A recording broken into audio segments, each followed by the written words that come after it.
I really hate talking about myself, but I'm gonna brag a little bit. I have the coolest older brothers. They're pretty freaking cool. My oldest brother is currently living in my hometown, working alongside my dad on our family's 5th generation grain farm.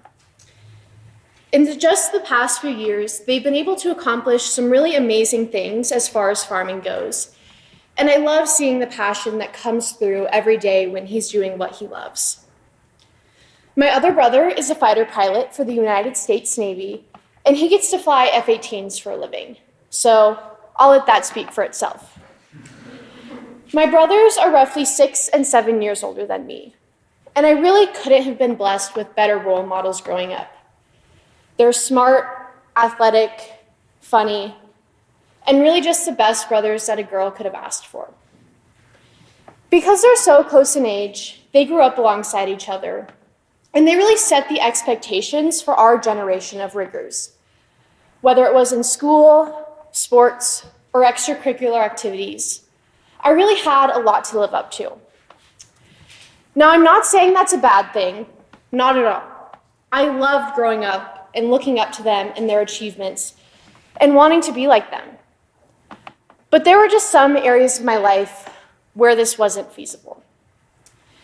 If you know me at all, you know that I lack any sort of competitive athletic ability whatsoever, or at least the kind that matters when you grow up in a small town in Idaho. I'll spare you the details of how it wasn't until I was a sophomore in high school before I could shoot a free throw that would make it to the hoop more consistently than not, or how I was a very proud back of the pack runner at high school track meets. But what I will say is when it came to this area of my life, I felt like I was a disappointment. And I naturally found myself trying to make up for it in other areas, primarily by doing everything that I could to not let those around me down more than I already had, or at least in my head. What started off as overcompensating for my lack of ability quickly turned into me doing everything that I could to make those around me. It started off A-okay, and I was doing great, but then I became addicted to this feeling of needing to be the cause of other people's happiness. Now, this worked for most of my life, but then I became the president of my sorority. And I quickly learned that the lifestyle that I had been living for the past 20 years was not going to cut it. I'll never forget this one night. I was in the library with one of my friends about 2 months into my term doing some homework. And I had just gotten a huge influx of emails to my president's email inbox, and it seemed that everybody needed something from me that night. I was already so overwhelmed and burnt out that I was at a loss. I was going through this internal battle of being angry because I felt like I never had any time for me or my needs, but also needing to fulfill this internal desire that I had built up within myself to make every single other person around me happy, including every single one of my chapter members. I was sitting at the table with my head in my hands, feeling so defeated, when my friend looked at me and somehow knew what was going through my head and just goes, "Kate, don't you ever say no to people?" And I could probably tell you the number of times that my jaw has physically dropped. It's less than 5. But this was one of those moments because as I sat there and I reflected on her question, I honestly couldn't tell her the last time I had told someone no. This was a really defining moment for me because the culmination of my exhaustion, anger, and my friend's statement really triggered something in me. I went home that night and I journaled until I couldn't feel my fingers anymore. And as I stared at my thoughts spilled out onto the pages in front of me, I knew that the type of leader that I wanted to be for my chapter and the type of person that I wanted to be in society wasn't going to be attainable given the lifestyle that had seemingly put me on a one-way track to burnout. So what did I do? Well, first I freaked out a little bit because I didn't know what to do. I was at a loss for how to categorize what I was going through And because I couldn't categorize it, I didn't know how to fix it. After my momentary freakout, I did what anyone my age does, and I turned to the internet. I spent the next week of my life reading blogs and books, listening to podcasts, and truly just reflecting on the situation that I was in. And at the end of that week, I self-diagnosed myself as a people-pleasing addict. Now that I was able to categorize what I was going through, it was time to figure out how to fix it. How did I reverse all of the bad habits that I'd subconsciously been accumulating over the last 20 years of my life? At this point, I recognized that I was so far past the line of just being a concerned and caring human being that it was going to take a major mindset and lifestyle shift for me to truly take back my life. Instead of being the ultimate people pleaser like I was, to just being an average people pleaser, I was going to be an anti-people pleaser. Now, I recognize that most of the people in this room are probably not sorority presidents. So you might be thinking, but Kate, I haven't had my epiphany yet. How do I know if I'm a people pleaser? This is where the solid week of my life that I spent way too deep into the internet comes in handy. There's so much out there, and I really encourage everyone to do some of your own research. But I've generally found that people pleasers fall into one or more of three categories.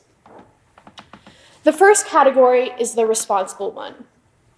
This type of people pleaser loves to take responsibility for other people's feelings and emotions, and often feels as if their actions as a human being are tied to other people's emotional outcomes, even if they hardly know the person at all.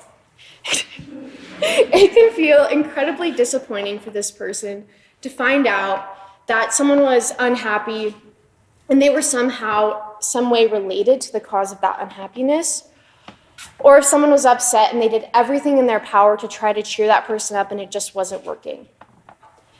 This person would do anything in their power to make those around them happy, even if it comes at the cost of their own health. Number two, the conflict avoider. This type of person would rather move to a remote island in the middle of nowhere than be in the face of conflict. As a people pleaser, it's so common to experience conflict and automatically assume that conflict means anger and that means unhappiness. And as a people pleaser, that just naturally goes against everything that we want in life. This type of person also tends to be very indecisive because we understand that decisions can be very divisive. And again, that just naturally goes against our nature. So we'd rather sit back and let other people make the decisions for us. Number three, the mirror. To this person, the best way to make those around them happy is to be a direct reflection of a person or of a group of people. They might find their personality shifting a bit more than the average person's between their different interactions with groups of people, and they tend to go along with what other people think, feel, and want, even if it's not what they actually think, feel, and want, to create less friction in their lives.